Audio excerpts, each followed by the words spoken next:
పితా పుత్ర పవిత్రాత్మ నామమున ఆమేన్. ఈనాటి దేవుని యొక్క వాక్యానికి మీ అందరికీ కూడా ఆహ్వానము పలుకుతూ ఉన్నాను. ఈనాడు మనము ఆగమన కాలపు 2వ ఆదివారములో అడుగుపెట్టి ఉన్నాం. అంటే క్రిస్మస్ పండుగకు మరింత దగ్గరవుతున్నాము. మరి ఈనాటి వాక్యాన్ని ధ్యానము చేసుకుంటూ ఉండగా ఈనాటి సువిశేష భాగములోని వాక్యాన్ని చదువుకుందాం. లూకా శుభవార్త 3వ అధ్యాయము 3 వచనము నుండి చదువుకుందాం. యోహాను యోర్దాను నది పరిసర ప్రాంతములందంతటా సంచరించుచు పాప క్షమాపణ పొందుటకై పరివర్తనము చెంది బప్తిస్మము పొందవలనని ప్రకటించుచుండెను. యెషయా ప్రవక్త గ్రంథమందు ఇట్లు రాయబడిండెను: ప్రభువు మార్గమును సిద్ధమునర్పుడు, ఆయన త్రోవను తీర్చిదిద్దుడు అని ఎడారిలో ఒక వ్యక్తి కేకలిడుచుండెను. ప్రతి లోయ పూడ్చబడును, పర్వతములు కొండలు సమము చేయబడును, వక్ర మార్గములు సక్రమము చేయబడును, కడకు మార్గములు నునుపు చేయబడును, సకల మానవులు దేవుని రక్షమును కాంచుదురు. ఇది క్రీస్తు ప్రభుని సువిశేషము. ప్రభువా, మీకు స్తుతి స్తోత్రములు కలుగునగాక. దేవుని నమ్మినటువంటి క్రైస్తవ సహోదరి సహోదరులారా, ఈ ఆగమన కాలం అనగా నిరీక్షించు కాలము అని అర్థము, ఎదురుచూచు కాలం అని అర్థము. ఈ కాలంలో 2వ ఆదివారంలో మనం అడుగుపెట్టి ఉన్నాం. దేనికోసం మనం ఎదురు చూస్తూ ఉన్నాం, దేనికోసం మనం నిరీక్షించు ఉన్నాం? ఒకటి, మనకి దగ్గరలో ఉన్నటువంటి క్రీస్తు ప్రభుని జన్మదినోత్సవ పండుగైన క్రిస్మస్ పండుగను జరుపుకోవడం కోసం ఎదురు చూస్తూ ఉన్నాం. రెండవది, క్రీస్తు ప్రభు మరలా 2వసారి వచ్చినప్పుడు మనను తన చెంతకు చేర్చుకుంటానని మాటిచ్చాడు కనుక ఆయన 2వ రాకడను గురించి ఎదురు చూస్తూ ఉన్నాం. ఒకటి జరిగిపోయిన దానిని గుర్తు తెచ్చుకుంటాం, ఒకటి జరగబోయే దానిని జ్ఞాపకము చేసుకుంటూ దానికి నిరీక్షిస్తూ ఉన్నాం, ఎదురు చూస్తూ ఉన్నాం. ఈ నిరీక్షించడములో, ఎదురు చూడడములో మనము గుర్తు పెట్టుకోవలసింది ఏంటయ్యా అంటే సిద్ధపడడం. ఈ ఎదురు చూడడములో, నిరీక్షించడములో, ఈ ఆగమన కాలములో ముఖ్యముగా మనము గుర్తుపెట్టుకోవలసింది సిద్ధపడి ఉండాల, జాగ్రత్తగా ఉండాల, జాగరూకతతో ఉండాల.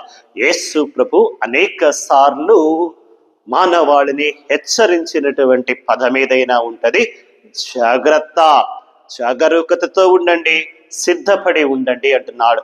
ఈనాటి పట్టణాలకు కూడా మనకి మరి ఒకసారి ఆ మాటలను గుర్తు చేస్తూ ఉన్నాయి. ఈనాటి సువిశేషంలో మనం చదువుకున్నటువంటి పలుకులు, మాటలు బప్తిస్మ యోహాను గారి గురించి అయినప్పటికీ ఆయన మాటలు మనల్ని సిద్ధపడమని చెబుతూ ఉన్నాయి. రానున్నటువంటి క్రీస్తు ప్రభుని రాకడను గురించి జ్ఞాపకము చేస్తూ క్రీస్తు ప్రభుని రాకడకై మీరు సిద్ధపడి ఉండండి అని యోహాను గారు చెబుతూ ఉన్నారు. మరి యోహాను గారు చెబుతున్నటువంటి సిద్ధపడమనేటటువంటి చెప్పినటువంటి మాటలు ఏంటయ్యా అంటే లూకా శుభవార్త 3వ అధ్యాయం 3వ వచనములో ఒకసారి మాటను చూద్దాం. ఈనాటి సువిశేషానికి ముఖ్యమైనటువంటి మాట. యోర్దాను నది పరిసర ప్రాంతములందంతటా సంతరించుచు పాప క్షమాపణ పొందుటకై పరివర్తన చెంది బాప్తిస్మము పొందవలనని యోహాను గారు ప్రకటించుచుండెను. ఏమని చెబుతున్నారండి? యోహాను గారు ఏమని చెబుతున్నారు? పాప క్షమాపణ పొందుటకై పరివర్తన చెందమని అంటూ ఉన్నారు. ఏం చేయాలట? సిద్ధపడడం అంటే ఏంటి? రక్షించబడడం. ఈ రక్షణ పొందటానికి ఏం జరగాలట? మన పాపములు కడగబడాల, పాప క్షమాపణ పొందాల. మనము రక్షించబడాలంటే మనలో ఉన్నటువంటి పాపము పోవాల. పాపము పోవాలంటే పాప ప్రక్షాళన జరగాల. పాప ప్రక్షాళన జరగాలంటే పాప క్షమాపణ జరగాల. పాప క్షమాపణ జరిపించేది, చేసేది యేసయ్య. పాప ప్రక్షాళన చేయడానికి వచ్చింది యేసయ్య. కాబట్టి యేసయ్య ఇస్తున్నటువంటి రక్షణ మనం పొందాలంటే పాప ప్రక్షాళన జరగాలంటే మనలో ఉన్నటువంటి పాపము పోవాలని యోహాను గారు గుర్తు చేస్తూ ఉన్నారు. పాపము తొలగిపోవాలి, పాప ప్రక్షాళన జరగాల, యేసయ్య అందిస్తున్న రక్షణ మనకు రావాలయ్యా అంటే ఒక్కటి చేయాలి అని యోహాను గారు చెబుతున్నారండి. ఏం చేయాలట? పరివర్తన చెందాలి అంటూ ఉన్నాడండి. ఏం జరగాలట? పరివర్తన చెందాలట. పరివర్తన చెందితే తప్ప పాపక్షమాపణ లేదు. పాపక్షమాపణ లేకుంటే పాప ప్రక్షాళన లేదు. పాప ప్రక్షాళన లేకుంటే రక్షణలో నీకు భాగము లేదు. హల్లెలూయా, ప్రైజ్ ది లార్డ్. ఇదేనండి ఈనాటి మనము ధ్యానము చేయబోతున్నటువంటి ముఖ్యమైనటువంటి అంశము. అందరము గుర్తు పెట్టుకోవలసింది, చాలా జాగ్రత్తగా వినండి, ఇది చాలా ముఖ్యమైనది. పాప ప్రక్షాళన జరిగితే తప్ప రక్షణ లేదు. కానీ పాప ప్రక్షాళన జరగాలంటే నీలో మార్పు రావాల, నీలో పరివర్తన చెందాల.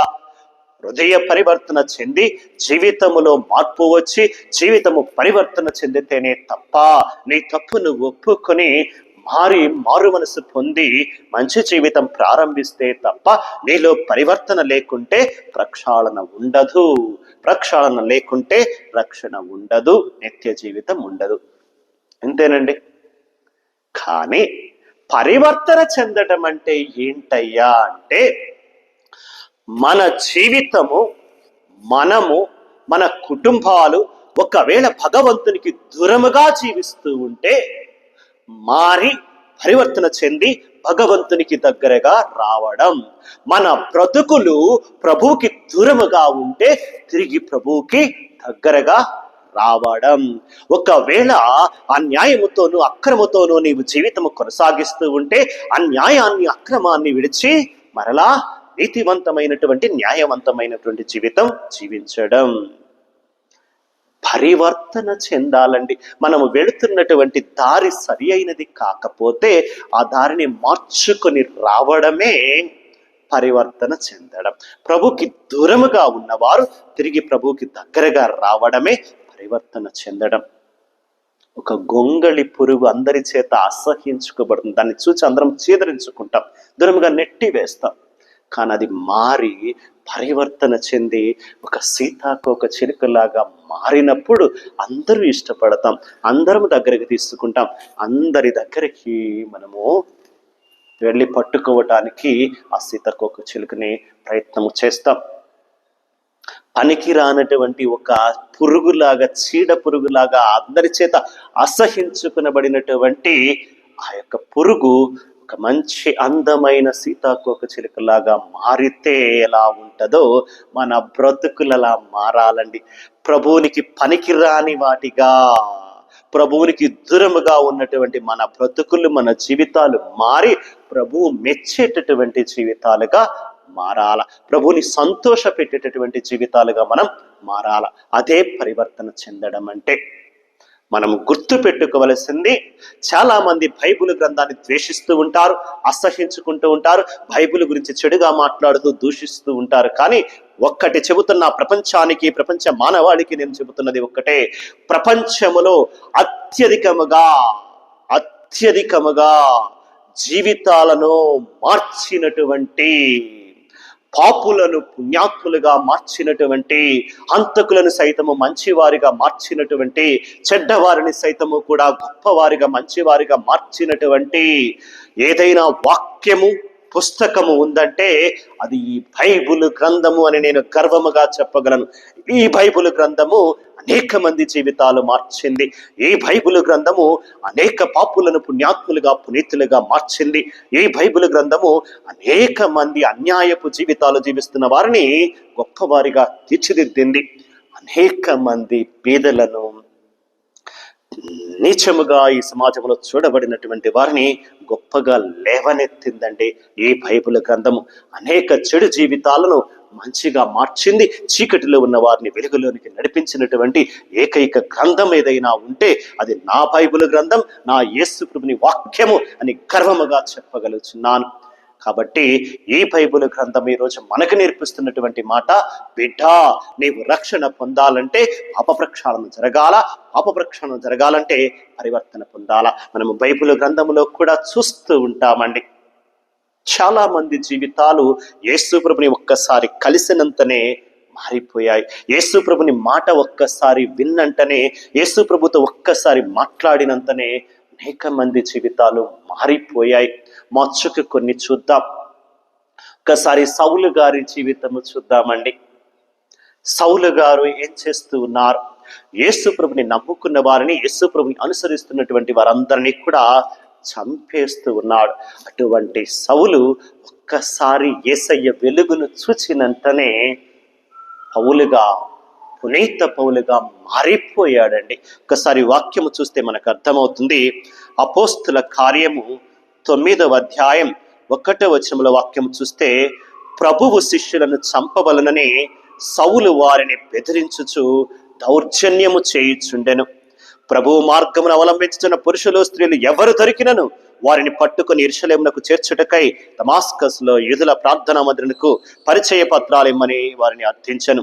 అతడు బయలుదేరి దమాస్కు నగరమునకు సమీపించినప్పుడు ఆకాశము నుండి ఒక వెలుగు అకస్మాత్తుగా అతనిని చుట్టెను. యేసు ప్రభుని అనుసరిస్తున్నటువంటి స్త్రీలు పురుషులను చంపడానికి ఆయన బయలుదేరి దమాస్కు నగరానికి వెళుతున్నాడు. అక్కడ అకస్మాత్తుగా యేసు ప్రభుని వెలుగును చూచాడట. ఆ వెలుగును చూచిన తర్వాత ఏం జరిగింది? 20వ వచనం చూడండి. అతడు సరాసరి ప్రార్థనా మందిరములోనికి వెళ్ళి యేసు దేవుని కుమారుడు అని బోధింపనారంభించిన. ఆయన చూపు పోయింది. చూపు పొందుకున్న వెంటనే సరాసరి ప్రార్థనా మందిరానికి వెళ్ళి యేసు దేవుని కుమారుడు అని బోధింప ఆరంభించను. ఏ సౌలైతే యేసు ప్రభుని నమ్మినటువంటి వాళ్ళని అనుసరిస్తున్న వాళ్ళని చంపుతున్నాడో, అదే సౌలు ఇక్కడ యేసు ప్రభువే దేవుని కుమారుడు, నమ్మండి, విశ్వసించండి, ఆయనని అనుసరించండి అని బోధింపనారంభించారు. కేవలం ఒక్కసారి యేసు ప్రభుని చూచినంతనే, ఆయన వెలుగును దర్శించినంతనే సౌలు పౌలుగా మారిపోయాడు. పాపి అయినటువంటి సౌలు పునీతుడిగా, పరిశుద్ధుడిగా మారిపోయాడు. కొన్ని వందల మందిని చంపుంటాడేమో, కానీ కొన్ని కోట్ల మందిని, కొన్ని మిలియన్ల మందిని, కొన్ని లక్షల మందిని ప్రభు చెంతకు తీసుకువచ్చాడు. అదండి మార్పు అంటే, అదండి పరివర్తన అంటే. సౌలు పౌలుగా మారడం, పాపి అయిన సౌలు పునీత పౌలుగా మారడం. అంతేకాదండి, పేతురు విషయంలో మనం చూస్తూ ఉంటాం. సీమోనుగా ఉన్నటువంటి పేతురు, చేపలు పట్టుకునేటటువంటి పేతురు, నాకు ఆయన ఎవరో తెలియదు, ఏస్తెవరో నాకు తెలియదు, నేను ఆయన ఎరుగను అన్నటువంటి వాడు చివరికి ఏం చేస్తున్నాడండి? వాక్యము చూడండి. అదే అపోస్తుల కార్యము 10వ అధ్యాయంలో వాక్యము చూస్తే మనకు అర్థమవుతుంది. 34, 35 వచనాలు ఒక్కసారి చూస్తే వాక్యములు మనకు అర్థమవుతున్నటువంటి మాట. పేతురు ఇట్లు ప్రసంగింపారంభించను, దేవుడు ఎట్టి పక్షపాతము లేక అందరినీ సమదృష్టితో చేర్చునని నేను ఇప్పుడు చెప్పుచున్నాను. దేవునికి భయపడుచు సత్ప్రవర్తన కలవాడు ఏ జాతి వాడైనను అంగీకార యోగ్యుడే అంటూ దేవుని గురించి బోధనలు చేస్తూ, యేసు ప్రభు ఎవరో నాకు తెలియదు అన్నటువంటి పేతురు 3వ అధ్యాయం అపోస్తుల కార్యం 6వ వచనంలో ఏమంటున్నాడండి? ఒక భిక్షగాడు దేవాలయం దగ్గర కూర్చొని మా యొక్క ఏదైనా దానము చెయ్యయ్యా అంటే, నా దగ్గర వెండి బంగారాలు ఏమీ లేవు, కానీ నా దగ్గర ఉన్న దానిని నీకు ఇచ్చేదను. ఏంటయ్యా అదంటే, నజరేయుడగు యేసు క్రీస్తు పేరిట నీవు లేచి నడుము అంటూ కుంటివాని చెయ్యి పట్టుకొని లేచి నడిపించాడు. నజరేయుడగు యేసు పేరిట నాకున్నది నీకు ఇస్తున్నా, లేచి నడుము అంటూ కుంటివారిని సైతము కూడా లేపుతున్నాడండి. ఆ యేసు ఎవరో నాకు తెలియదు అన్నాడు, ఆయన నేను ఎరుగనన్నాడు. ఒక్కసారి మార్పు వచ్చాక, పరివర్తన వచ్చాక యేసు పేరిట బోధనలు ప్రారంభించాడు. సంఘానికి నాయకుడయ్యాడు. ఈ క్రీస్తు స్థాపించిన క్రైస్తవ సంఘానికి మొట్టమొదటి నాయకుడిగా ఉండి యేసు ప్రభు తర్వాత సంఘాన్ని, శిష్యులను, అపోస్తులను నడిపించినటువంటి గొప్ప వ్యక్తి సీమోనుగా ఉన్న పేతురుగా మారాడు. యేసెవరో తెలియదన్నటువంటి వాడు యేసు కోసం ప్రాణాలను అర్పించి శిలువ మరణము పొందాడు. అంతటి గొప్ప ఖ్యాతి. ఒక్కసారి పరివర్తన చెందితే ఇలా ఉండాలండి. మార్పు అంటే పరివర్తన చెందడం, పూర్తిగా మారిపోవడం, పరివర్తన చెందడం అంటే అక్కడున్నటువంటి వాళ్ళం యూటర్న్ తీసుకొని తిరిగి రావడం. జీవితంలో మార్పు రావాలా, పరివర్తన చెందాలా, మారిపోవాలా. ప్రభువుకు నీవు అంత దూరములో ఉన్నా తిరిగి ప్రభుని చెంతకు రావాలా. అంతెందుకండి, మత్తయిలు జక్కయ్యలు ఇద్దరు కూడా సుంకాన్ని వసూలు చేస్తూ పాపులుగా ఉన్నటువంటి వారు, ప్రజల వద్ద పన్నులు పీడించి వసూలు చేస్తున్నారు. మత్తయి ఒక్కసారి ప్రభుని కలిచాడు. నన్ను అనుసరింపు మత్తయి అంటే ఆ పన్నులు వసూలు చేస్తున్నటువంటి సుంకరి అయినటువంటి మత్తయి అన్నిటినీ విడిచిపెట్టి వచ్చాడు. జక్కయ్య ఒక్కసారి ప్రభుని చూచాడు, ఒక్కసారి ప్రభుని దర్శించుకున్నాడు. అంతే, అయ్యా నేను సమస్తాన్ని వదిలిపెడతాను, ఎవరికి అన్యాయం చేసిన 4 రెట్లు ఇస్తాను, నా ఆస్తిలో సగభాగం ఇస్తాను అని చెప్పి ప్రభువుతో అంటూ ఉంటాడు. లూకాసు వార్త 19వ అధ్యాయంలో మనం చూస్తూ ఉంటాం. 8-9 వచనాలలో ఆ మాటలు అంటూ ఉండగా ప్రభు వెంటనే అంటూ ఉన్నాడు, నేటి నీ ఇంటికి రక్షణ వచ్చినది. నీకు రక్షణ వచ్చిందయ్యా జక్కయ్య. ఎందుకు జక్కయ్యకు రక్షణ వచ్చింది? చూడండి, చాలా చక్కగా మనకు వాక్యంలో వింటూ ఉంటాం. లూకాసు వార్తలో 19వ అధ్యాయములో 9వ వచనములో మనము ఆ మాటను యేసు ప్రభు చెబుతూ ఉంటాం, మనం చూస్తూ ఉంటాం. అందుకు యేసు, నేడు ఈ ఇంటికి రక్షణ వచ్చినది. అంటే జక్కయ్య నీకు రక్షణ వచ్చినది అన్నాడు. నేను మొదటి నుండి చెబుతున్నది ఏంటి? నీకు రక్షణ కావాలంటే పాప ప్రక్షాళన జరగాల. పాప ప్రక్షాళన జరగాలంటే నీకు పరివర్తన కావాలా. జక్కయ్యలో పరివర్తన వచ్చిందా లేదా? 4 రెట్లు అన్యాయం చేసిన వాళ్ళకి తిరిగిస్తా, ఆస్తిలో సగభాగం పేదలకిస్తా అని ఎప్పుడైతే అన్నాడో మారిపోయాడండి. సుంకరి జక్కయ్య ప్రభుని నమ్మిన జక్కయ్యగా మారిపోయాడు. పాపి జక్కయ్య పరిశుద్ధ జక్కయ్యగా మారిపోయాడండి. ఎప్పుడైతే ఆయనలో పరివర్తన వచ్చిందో, మార్పు వచ్చిందో, పాప ప్రక్షాళన జరిగిపోయిందండి. ప్రభు క్షమించేశాడు, మన్నించేశాడు. వెంటనే ఆయనకు రక్షణ లభించినది. అందుకే నేను మళ్ళీ అంటున్నా, ఎవరైతే రక్షణ కావాలనుకుంటున్నారో, నిత్య జీవితాన్ని పొందాలనుకుంటున్నారో, పరలోక రాజ్యములో స్థానము పొందాలనుకుంటున్నారో, చేయవలసింది ఒక్కటే, మనలో మార్పు రావాలా, పరివర్తన చెందాలా, హృదయ పరివర్తన చెందాలా. హృదయ పరివర్తన చెందటం అంటే హృదయాన్ని తీసేసుకొని కొత్త హృదయాన్ని పెట్టుకోవడం కాదు, గుండె తీసేసి కొత్త గుండె పెట్టుకొని మార్పు చేసుకోవడం కాదు. మనిషి మారాల, మనసు మారాల, పద్ధతి మారాల, జీవితం మారాల, నీ బ్రతుకు మారాల. నీ బ్రతుకు మారితే పరివర్తన చెందినట్లు, నీ జీవితము మారితే పరివర్తన చెందినట్లు, మనసు మారితే పరివర్తన చెందినట్లు. ఇలా యేసు ప్రభుని యొక్క వాక్యాన్ని నమ్మి విశ్వసించి ఎవరైతే పరివర్తన చెందారో వారు రక్షణ పొందుతారని రోజున వాక్యము చాలా చక్కగా యోహాను గారు చాలా చక్కగా చెప్తున్నారండి. ప్రతి ఒక్కరూ పరివర్తన చెంది పాప ప్రక్షాళన జరగాల, అప్పుడే రక్షించబడదురు. ఇలా చెప్పుకుంటూ పోతే చాలా మంది, సమరయ స్త్రీ మారిపోయింది, వ్యభిచారమున పట్టుబడిన స్త్రీ మారిపోయింది, మరియు మగ్దలేన, ఇలా ఒకరు కాదు ఇద్దరు కాదండి, అనేక మంది యేసు ప్రభువుని కలిసినప్పుడు, ఒక్కసారి మాట్లాడిన, వాక్యాన్ని విన్నా, బోధనలు విన్నా, యేసు ప్రభుని దర్శనం పొందుకున్న అనేక మంది జీవితాలు మారిపోయాయి. నేటికి కూడా ప్రపంచం మొత్తం మీద ఏదైనా ఒక వాక్యము, ఏదైనా ఒక పుస్తకము, ఎవరైనా ఒక వ్యక్తి ఇంత గొప్పగా ఇన్ఫ్లుయెన్స్ చేసి జీవితాలను మార్పు చేసేటట్లు ప్రపంచములో ఉన్న వారిని ఎవరినైనా బాగా స్ఫూర్తిదాయకముగా మార్పు చెందేటట్లు చేస్తున్నటువంటి ఒక వాక్యం ఉంటే అది దేవుని వాక్యం. ఒక పుస్తకం ఉంటే అది బైబిల్ గ్రంథం. ఒక వ్యక్తి ఉంటే అది యేసు ప్రభు. యేసు ప్రభు కంటే ఎక్కువగా, యేసు ప్రభుని వాక్యము కంటే ఎక్కువగా, బైబిల్ గ్రంథం కంటే ఎక్కువగా ప్రపంచంలో ఏది ఇంకొకటి లేదు. అంతగా మనల్ని మార్పు తీసుకువస్తున్నటువంటి పుస్తకము, వాక్యము, వ్యక్తి. అనేక మంది జీవితాలు మారిపోతున్నాయి. మనము మారదామండి, మన బ్రతుకులు మార్చుకుందామండి. ఎందుకంటే వాక్యములో ఈరోజు లూకాసు వార్త 3వ అధ్యాయములో యోహాను గారు మొదటిగా అన్నటువంటి మాట, మీరు పరివర్తన చెంది పాపక్షమాపణ పొందాలి అన్నాడు. రెండవ మాట ఆయన ఏమంటున్నాడంటే, లూకాసు వార్త 3వ అధ్యాయం 4-5 వచనాల్లో మనం గమనిస్తే, ప్రభువు మార్గమును సిద్ధమనప్పుడు ఆయన త్రోవను తీర్చిదిద్దుడు.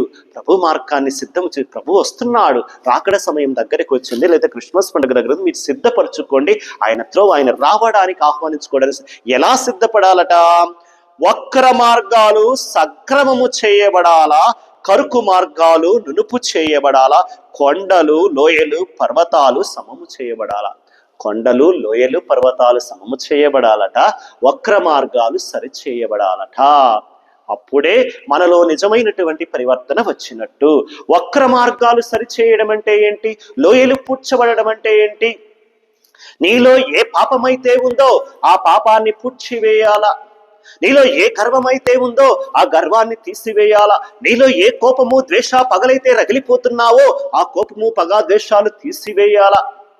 ఇవండి వక్ర మార్గాలు సరిచేయడం అంటే. భార్యాభర్తల మధ్య తగవులతో ఉన్నారా? ఆ తగవులు తీసివేయబడాలా. తల్లిదండ్రులు బిడ్డలు పోట్లాడుకుంటూ గొడవలాడుకుంటున్నారా? అవి తీసివేయబడాలా. అన్న తమ్ములు అక్క చెల్లెండ్రు గొడవలాడుకుంటున్నారా? గొడవలు తీసివేయాలా. ఒకరి పట్ల ఒకరు పగలతో ఉన్నారా? పగలు తీసివేయాలా. కోపముతో రగిలిపోతున్నారా? అవి తీసివేయాలా. అవిశ్వాసముతో ఉన్నావా? అవిశ్వాసము తొలగించి విశ్వాసాన్ని పెంచుకో. ప్రార్థనాలేమి జీవితముతో ఉన్నావా? ప్రార్థనలో మరింతగా బలపడి ప్రార్థనా జీవితములో ఎదుగు. ఇంకా ఒకవేళ కోపము పగ ద్వేష ఇతరులను క్షమించలేకుండా ఉన్నావా? ప్రభు నిన్ను క్షమిస్తున్నట్లు నీవు ఇతరులను క్షమించు. కోపము పగ ద్వేషాలు తీసివేయి. అవినీతి అన్యాయం మోసము చేస్తూ ఉన్నావా? అవినీతి అన్యాయాన్ని తీసివేసి న్యాయముగా నీతివంతముగా జీవించు. ఇంకా ప్రభుని యొక్క వాక్యము మనతో అంటున్నటువంటి మాట, ఒకవేళ నువ్వు ప్రభునికి దూరముగా చెడు జీవితము జీవిస్తూ చీకటి జీవితము జీవిస్తూ పాప జీవితములో ఉంటూ ఊబిలో కూరుకుపోయినావా? చెడు జీవితాన్ని విడిచిపెట్టి మంచి జీవితం ప్రారంభించు. ఊబిలో నుండి పైకి రా. ప్రభునికి దూరముగా ఉంటే ప్రభునికి దగ్గరికి రా. పాప జీవితము జీవిస్తుంటే వదిలిపెట్టేయి, విడిచిపెట్టేయి. తిరిగి ప్రభుని వద్దకు రా. నేను క్షమించి మన్నించి నీ పరివర్తనను బట్టి నేను రక్షించినటువంటి యేసయ్య ఈ రోజున నిన్ను పిలుస్తున్నాడు. క్రిస్మస్ పండుగకు సిద్ధపడుతున్నటువంటి బిడ్డలారా, మనందరం కూడా గుర్తు పెట్టుకోవాల్సిన ఈ 2 మాటలు. 1, పరివర్తన చెంది పాప ప్రక్షాళన పొందాల. 2, మనలో ఉన్నటువంటి లోయలు ఎత్తు పల్లాలు వక్ర మార్గాలు సరిచేయబడాలా. వక్ర మార్గాలు సరిచేయబడాలా అంటే మన బంధాలు సరిచేయబడాల, మానవ సంబంధాలు బాగుండాల. Human relationships have to be good. అంటే భార్యాభర్తల మధ్య సంబంధం బాగోపోతే సంబంధాన్ని మంచిగా చేసుకోండి. తల్లిదండ్రులు పిల్లల మధ్య సంబంధాలు బాగోపోతే సంబంధం మంచిగా చేసుకోండి. అన్నదమ్ములు అక్క చెల్లెలు గొడవలతో ఉంటే తీసివేసుకొని మంచిగా ఉండండి. ఎందుకంటే వాక్యంలో యేసు ప్రభు మత్తయి శుభవార్తలో చాలా చక్కగా 5వ అధ్యాయంలో ప్రభు ఒక మాట అంటూ ఉన్నాడు. మత్తయి శుభవార్త 5వ అధ్యాయం 44వ వచనం వాక్యం అంటుంది, మీ శత్రువులను ప్రేమింపుడు, మేము హింసించు వారి కొరకు ప్రార్థించు. శత్రువులను సైతము కూడా ప్రేమించమంటున్నాడు. అంతేకాదు 46వ వచనం అంటుంది, మేము ప్రేమించే వారిని మాత్రమే మీరు ప్రేమిస్తే మీకు ఎట్టు బహుమానము లభిస్తుంది. మిగతా వారు కూడా అలాగే చేస్తారు కదా. కాబట్టి పరలోకమందున్నటువంటి మీ తండ్రి పరిపూర్ణుడైనట్లే మీరు పరిపూర్ణుడిగా ఉండండి. వాక్యము చాలా చక్కగా ప్రభు అంటున్నాడండి. కేవలము మీతో మాట్లాడే వారితో మీరు మాట్లాడితే, మేము పలకరించే వాళ్ళతోనే మీరు పలకరిస్తే, మీకు శుభాకాంక్షలు చెప్పే వాళ్ళకే మీరు శుభాకాంక్షలు, మీతో మంచిగుండే వాళ్ళతోనే మీరు మంచిగుంటే ఉపయోగం ఏంటి? నీకు వేరే వాళ్ళకి తేడా ఏంటి? దేవుని నమ్ముకున్న నీకు నమ్ముకొని వాళ్లకు తేడా ఏంటి? యేసు ప్రభుని బిడ్డనని చెప్పుకుంటున్న నీకు కానటువంటి వాళ్ళు, దేవుని సంబంధమైన నీకు ఈ లోక సంబంధికులకు తేడా ఏంటి? వాళ్ళందరూ కూడా అలాగే చేస్తారు కదా. నీకు ఇంకా తిరిగి ఏ బహుమానం లభిస్తుంది? కాబట్టి నిన్ను దూషించే వాళ్ళని కూడా నీవు దూషించకు, మంచిగా ఉండు. నిన్ను ద్వేషించే వాళ్ళని కూడా నీవు ప్రేమగా పలకరించు. నిన్ను అసహించుకునే వాళ్ళ దగ్గరికి కూడా నీవు వెళ్ళి మాట్లాడు. నీకు దూరముగా ఉన్న వాళ్ళకి కూడా నీవు దగ్గరగా, నిన్ను క్షమించలేనటువంటి వాళ్ళని కూడా నీవు క్షమించు. ఇలా చేస్తే పరలోకమందు నీకు బహుమానము కలుగుతుంది. నీలో పరివర్తనను చూసి పాప ప్రక్షాళన కలిగి నేను రక్షిస్తాడు నీ ప్రభు అని వాక్యము చాలా చక్కగా అంటుంది. పరలోకమందున్నట్టు తండ్రి దేవుడు నీవు చేసిన ప్రతి తప్పును మన్నిస్తూ, నీవు ప్రభునికి దూరమైన ప్రతిసారి కూడా ఆయన క్షమిస్తూ, నీవు వెళ్ళే ప్రతి దారిలో కూడా చెడు చేస్తున్నా ఆయన కూడా నిన్ను అర్థం చేసుకుని మన్నింపు దయచేస్తూ నిన్ను క్షమించి హక్కును చేర్చుకుంటున్నట్లుగా నీవు కూడా ఇతరులను అర్థం చేసుకో. క్షమించు, మన్నించు, అప్రోక్షాలను చేసుకో, అందరితో మంచిగా ఉండు. కాబట్టి దేవుని నమ్ముకున్నటువంటి బిడ్డలారా, మనలో ఏ అయితే లోపాలు ఉన్నాయో ఆ లోపాలు తీసివేయడమే లోయలు పూడ్చబడడం. ప్రతి లోయ పూడ్చబడాలా అని ప్రభువు అంటున్నాడంటే దాని అర్థం మనలో ఉన్నటువంటి లోపాలు తీసివేయబడాలా, వక్రమ మార్గాలు సరిచేయబడాలా. అంటే అన్యాయము, అక్రమము అన్నీ కూడా తీసివేసి న్యాయముగా నీతివంతమైనటువంటి మంచి జీవితము జీవించాలా. మనలో ఉన్నటువంటి చెడు తొలగిపోవాలా, మంచి రావాలా. కాబట్టి దేవుని నమ్ముకున్నటువంటి బిడ్డలారా, మనము రక్షణ పొందటానికి, నిత్య జీవితాన్ని పొందటానికి చేయవలసినది రానున్నటువంటి క్రిస్మస్ పండుగకు, రెండవ రాకడకు మనల్ని మనం సిద్ధపరచుకోవాలా. సిద్ధపరచుకోవటానికి ముఖ్యమైనవి మనము చేయవలసింది ఈనాటి వాక్యం ప్రకారం 2. 1, పరివర్తన చెంది పాప ప్రక్షాళన జరగాల. 2వది, మనలో ఉన్నటువంటి లోపాలు, తప్పులు సరిచేసుకుంటూ పాపాన్ని తీసివేసుకొని మంచి మార్గములో ఇక నుంచైనా మన చెడు జీవితాన్ని విడిచిపెట్టి మంచి జీవితం ప్రారంభించాలి. ఇప్పటికి నీ స్థితి ఎలా ఉన్నా, నీ పరిస్థితి ఎలా ఉన్నా, నీ కుటుంబ స్థితి పరిస్థితి ఎలా ఉన్నా, నీవు దేవునికి ఎంత దూరముగా ఉన్నా, ఇక తిరిగిరా, పరివర్తన చెంది తిరిగిరా, పాప ప్రక్షాళన చేసుకో. ప్రతి లోయ పూడ్చబడాలా, వక్రమ మార్గాలు సరిచేయబడాలా అని ప్రభుని యొక్క వాక్యము పిలుస్తూ ఉంది. అంటే మనలో ఉన్న ప్రతి లోపము తీసివేయబడాల, ప్రతి తప్పు సరిచేయబడాల, ప్రతి పాపము తొలగించి మనము చేయవలసిందల్లా మంచి జీవితము జీవించాలా, పవిత్ర జీవితం, పరిశుద్ధ జీవితం జీవించాలా. ఎవరైతే మంచి జీవితము జీవిస్తూ దేవునికి దగ్గరగా ఉంటారో, పవిత్ర జీవితం, పరిశుద్ధ జీవితం జీవిస్తూ దేవునికి దగ్గరగా ఉంటారో, వారు దేవుని సంతోష పెడతారు అని వాక్యములో పౌలు గారు ఫిలిప్పీలకు రాసినటువంటి లేఖలో కానీ, ఇంకా తెస్సలోనికి రాసినటువంటి మొదటి లేఖలో కానీ చాలా చక్కగా పౌలు గారు అంటున్నారు, దేవుని సంతోష పెట్టాలంటే మీరు పవిత్రముగా, జాగరూకతతో పరిశుద్ధ జీవితము, మంచి జీవితము జీవించాలంటున్నాడు. కాబట్టి దేవుని నమ్ముకున్నటువంటి బిడ్డలారా, ఈనాటి వాక్యాన్ని విన్నటువంటి వారందరం గుర్తుపెట్టుకుందాం, ఇంకా మన జీవితాలు దేవునికి దూరముగా ఉంటే మార్పు చెందుదాం, పరివర్తన చెందుదాం, దేవునికి దగ్గరగా ఉందాం. ఇంకా మనం ఎవరినైనా క్షమించలేకుండా, ఎవరికైనా దూరముగా ఉంటే తిరిగి వద్దాం. ఒకరినొకరు క్షమించుకుంటూ, మన్నించుకుంటూ మానవ సంబంధాలను పెంచుకుందాం. తద్వారా దేవునితో సంబంధాన్ని పెంచుకున్నటువంటి వాళ్ళం అవుతాం, దేవునికి మరింత దగ్గరగా అయిన వాళ్ళం అవుతాం.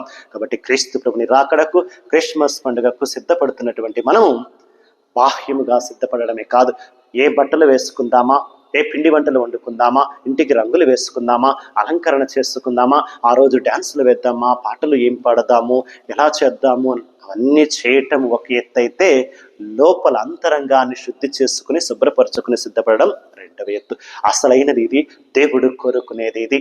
నీవేం బట్టలు వేసుకున్నావు, ఏం తిన్నావా, ఎలా సెలబ్రేట్ చేసుకున్నావని కాదు, నీ మనసు ఎంత మంచిగా ఉంది, ఉదయం ఎంత పరివర్తన చెందింది, దేవునికి ఎంత దగ్గరగా ఉన్నావు అని భగవంతుడు చూస్తాడు. కాబట్టి దేవుని సంతోషపెట్టి మంచి పండుగకు సిద్ధపడాలనుకుంటున్నటువంటి వారలారా, యాగమన కాలంలో ఎక్కువగా దేవునితో గడుపుదాం, ఎక్కువగా ప్రార్థనలో ఉందాం, విశ్వాసాన్ని పెంచుకుందాం, మంచి జీవితము జీవిద్దాం, పరిశుద్ధ జీవితం జీవిద్దాం, తోటి వారిని అందరినీ ప్రేమగా చూస్తూ, చేతనైనంత సాయము చేస్తూ అందరినీ క్షమిద్దాం, మన్నిద్దాం, అందరితో మంచిగా ఉందాం. తద్వారా పాప ప్రక్షాళన జరిగి మన పరివర్తనను చూసినటువంటి దేవుడు మనలను, మన కుటుంబాలను తప్పక రక్షించి కాచి కాపాడుదురుగాక. చిన్న ప్రార్థన చేసుకుని ప్రభుని ఆశీస్సుల కోసం అడుగుదాం. పరిశుద్ధుడు, ప్రేమామయుడైన యేసు ప్రభువా, ఈ గొప్ప వాక్యాన్ని బట్టి నీకు వందనాలు అయ్యా. యోహాను గారు ఎడారిలో బోధిస్తూ ఉన్నట్లుగా పరివర్తన చెందాలి, పాప ప్రక్షాళన జరగాలి అని వాక్యము అంటూ ఉన్నారు. వక్ర మార్గాలు తొలగిపోవాలా, లోయలు పుడ్చబడాలా అని దేవుని యొక్క వాక్యాన్ని విన్నాం తండ్రి. మాలో ఉన్నటువంటి లోపాలను సరిచేసుకుంటూ, తప్పులను తీసివేసుకుంటూ, పాపాన్ని విడిచిపెట్టి మంచి జీవితం, పరిశుద్ధ జీవితము జీవించడానికి మాకు మంచి మనసును దయచేయండి అయ్యా. మా శక్తి సరిపోదు, మేము బలహీనులము తండ్రి. నీ శక్తిని దయచేయండి, నీ బలాన్ని దయచేయండి. నీ బలము ద్వారా, నీ శక్తి ద్వారా మేము మార్పు చెంది మా జీవితాలను మార్చుకుని మరింతగా యేసయ్య మార్గములో ఎదిగేటట్లుగా, ప్రార్థనా జీవితాన్ని, విశ్వాస జీవితాన్ని పెంచుకునేటట్లుగా, తోటి వారందరితో మంచిగా మెలగనట్లుగా, రక్షణ భాగ్యాన్ని పొందుకోవడానికి కావాల్సిన శక్తిని, కృపానుగ్రహాలు దయచేస్తూ ఈ వాక్యాన్ని వింటున్న ప్రతి బిడ్డను దీవించి ఆశీర్వదించి కాపాడమని యేసు ప్రభుని పరిశుద్ధ నామమున అడిగి వేడుకొనుచున్నాము తండ్రి, ఆమేన్. సర్వశక్తి గల సర్వేశ్వరుడు పితా, పుత్ర, పవిత్రాత్మ, మేము మీ బిడ్డలను, మీ కుటుంబాలను భగవంతుడు ఆశీర్వదించి దీవించి కాపాడుదురుగాక. God bless you all.